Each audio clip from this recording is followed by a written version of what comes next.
Welcome to Arya Socio Academy. Please like, share and subscribe my channel and also press bell icon. Thank you. Hello friend, welcome to Arya socio academy. पढ़ने के साथ साथ कुछ प्रश्नोत्तर को भी देखते रहेंगे तो ये हमारे लिए काफ़ी बेनिफिशियल होगा। चलिए शुरू करते हैं। क्वेश्चन नंबर 1, निम्नलिखित में से कौन सी समस्या जनजातीय समाज से संबंधित नहीं है। यहाँ पूछ रहा है, यहाँ 4 समस्याएं दी गई हैं और कौन सी समस्या जनजातीय समाज से संबंधित नहीं है। जो जनजातीय समाज से रिलेटेड नहीं है उसमें ऑप्शन में देख लें। ऑप्शन ए है मधुमूल्य, ऑप्शन बी है मद्यपान, ऑप्शन सी है अप्रतिमानता, ऑप्शन डी है वेश्यावृत्ति। तो यहाँ फर्स्ट का आंसर सी बनता है, अप्रतिमानता, क्योंकि जनजातीय समाज में वधुमूल्य भी पाया जाता है, मद्यपान भी पाया जाता है, वेश्यावृत्ति भी पाई जाती है, लेकिन अप्रतिमानता नहीं पाया जाता है। तो फर्स्ट का answer C. Next question number 2, the coming of post industrial society किसकी है।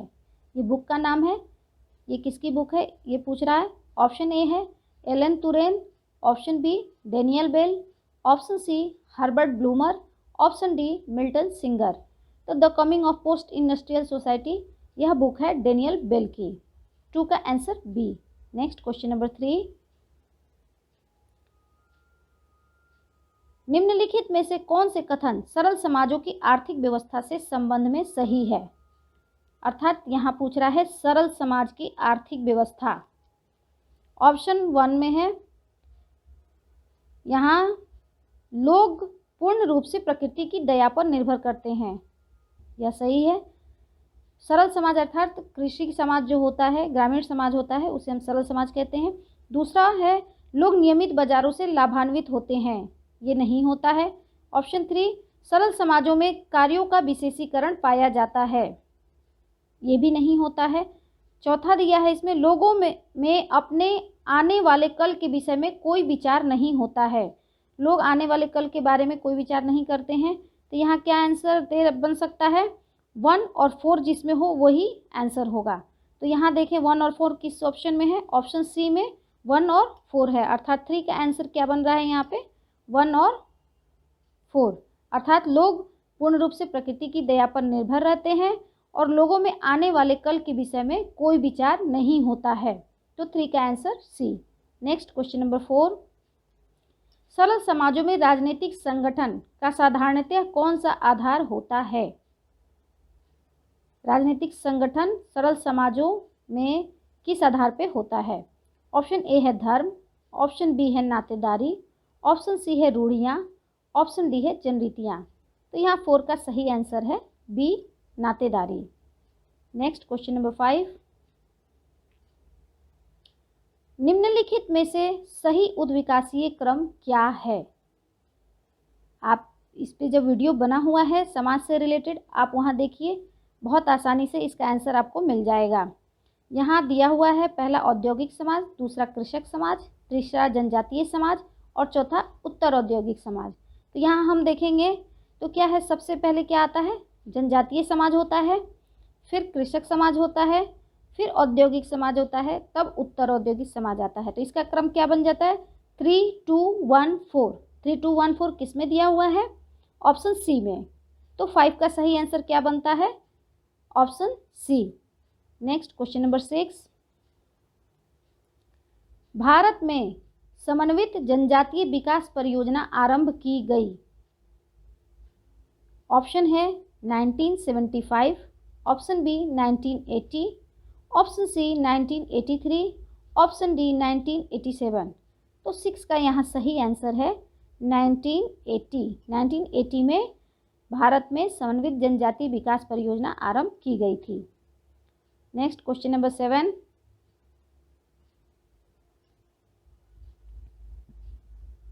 विकसित औद्योगिक समाजों में व्यक्तिगत विकास की संभावनाएं कुचल दी जाती हैं, विचार इंगित करें।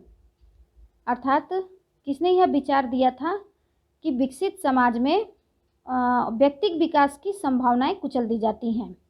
ऑप्शन ए है मॉर्टन, ऑप्शन बी है आरो, ऑप्शन सी है मार्क्स, ऑप्शन डी है मार्क्यूज। तो यहाँ 7 का आंसर बनता है D, Marcuse. Next question number 8, Satyashodhak Samaj की स्थापना किसने की थी। ऑप्शन ए है doctor B R Ambedkar, option B है महात्मा गांधी, ऑप्शन सी है विनोबा भावे, ऑप्शन डी है ज्योतिराव फुले। तो ऑप्शन डी सही आंसर है 8 का। ज्योतिराव फुले ने सत्यशोधक समाज की स्थापना की थी। नेक्स्ट क्वेश्चन नंबर 9, निम्नलिखित में से किसको भारतीय संविधान द्वारा एक जनजाति को अनुसूचित जनजाति के रूप में निर्दिष्ट करने का अधिकार है? ऑप्शन ए है उस राज्य का राजपाट जहां जनजाति निवास करती है, ऑप्शन बी भारत का राष्ट्रपति, ऑप्शन सी आयुक्त अनुसूचित जाति एवं अनुसूचित जनजाति, ऑप्शन डी समाज कल्याण। तो यहाँ 9 का आंसर भारत का राष्ट्रपति आंसर बी है, जिसे जनजाति को एक अनुसूचित जनजाति के रूप में निर्दिष्ट करने का अधिकार होता है। तो 9 का answer B. Next question number 10, अस्पृश्यता अधिनियम 1955 का नाम अब नागरिक अधिकार संरक्षण अधिनियम ही नए नाम से यह अधिनियम कब लागू हुआ था? अर्थात जो अस्पृश्यता अधिनियम 1955 है, जिसे अब नागरिक अधिकार संरक्षण अधिनियम के नाम से जानते हैं, वो कब लागू हुआ था? ऑप्शन ए है 1961, ऑप्शन बी है 1970, ऑप्शन सी है 1976, ऑप्शन डी है 1982। तो यहाँ 10 का आंसर है 1976, answer C. Next question number 11, निम्नलिखित में से कौन सा एक कथन सही है? पूछा निम्नलिखित में से कौन सा एक कथन सही है? ऑप्शन ए है संविधान की धारा 341 अनुसूचित जाति को परिभाषित करती है, ऑप्शन बी संविधान संसद को अनुसूचित जाति को परिभाषित करने का अधिकृत करता है, ऑप्शन सी अनुसूचित जाति शब्द की परिभाषा संविधान में सम्मिलित नहीं है, ऑप्शन डी अनुसूचित जाति शब्द गवर्नमेंट ऑफ इंडिया एक्ट 1980 में परिभाषित है। तो यहाँ 11 का सही आंसर सी है, अनुसूचित जाति शब्द की परिभाषा संविधान में सम्मिलित नहीं है, अर्थात 11 का answer C. Next question number 12, भारतीय संविधान का कौन सी धारा किसी भी प्रकार की अस्पृश्यता पर रोक लगाती है? ऑप्शन ए है धारा 17, ऑप्शन बी है धारा 22, ऑप्शन सी है धारा 45, ऑप्शन डी है धारा 216। तो यहाँ 12 का आंसर है धारा 17, जो किसी भी प्रकार की अस्पृश्यता पर रोक लगाती है। 12 का answer A. Next question number 13, समाज अपने में ही एक संघ है, यह कथन है। यह एक कथन है, समाज अपने में ही एक संघ है, यह किसने कहा था? ऑप्शन ए है गिडिंग्स, ऑप्शन बी है मैकाइवर, ऑप्शन सी है ग्रीन, ऑप्शन डी है क्यूबर। तो यहाँ 13 का सही आंसर है ए गिडिंग्स। गिडिंग्स महोदय का यह कथन है कि समाज अपने में ही एक संघ है। 13 का answer A. Next question number 14, कृषक समाज एक स्वतंत्र एवं स्वकेंद्रित किनका समूह है? ऑप्शन ए है ग्रामीण लोग, ऑप्शन बी है खेती करने वाले लोग, ऑप्शन सी है सांस्कृतिक लोग, ऑप्शन डी है धार्मिक लोग। तो कृषक समाज की बात कर रहा है। कृषक समाज एक स्वतंत्र और स्वकेंद्रित समूह है। किसका समूह है? यह ग्रामीण लोगों का समूह है। तो 14 का answer A. Next question number 15, यहाँ 2 अभिकथन दिया है और इसके बारे में हमें बताना है। अभिकथन ए कह रहा है उत्तर औद्योगिक समाज की विशेषता ही सेवा, अर्थव्यवस्था एवं बौद्धिक तकनीकी है। इसका कारण है उत्तर औद्योगिक समाज में मूल महत्व वस्तुओं के उत्पादन को दिया जाता है। इसका कूट दिया है कथन और कारण दोनों सही हैं तथा कथन कारण की सही व्याख्या है। ऑप्शन बी है कथन और कारण दोनों सही हैं किंतु कारण कथन की सही व्याख्या नहीं है।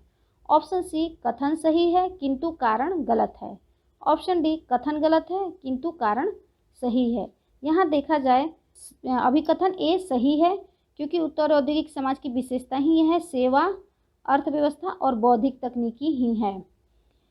और जो उसका कारण दे रहा है कि उत्तर औद्योगिक समाज में मूल महत्व वस्तुओं के उत्पादन का है, तो ये नहीं है, क्योंकि उत्तर औद्योगिक समाज में यहाँ अभिकथन ए में ही दे रहा है कि इसकी विशेषता क्या है, सेवा है, बौद्धिक तकनीकी है, अर्थव्यवस्था है। तो यहाँ उत्पादन, वस्तुओं के उत्पादन का महत्व औद्योगिक समाज में था और उत्तर औद्योगिक समाज में सेवा और बौद्धिक तकनीकी इत्यादि का महत्व है। तो अर्थात यहाँ आंसर सी सही होगा, कथन सही है किंतु कारण गलत है। तो 15 का सही आंसर क्या बनता है, सी। थैंक यू, धन्यवाद। Welcome to Arya Socio Academy. Please like, share and subscribe my channel and also press bell icon. Thank you.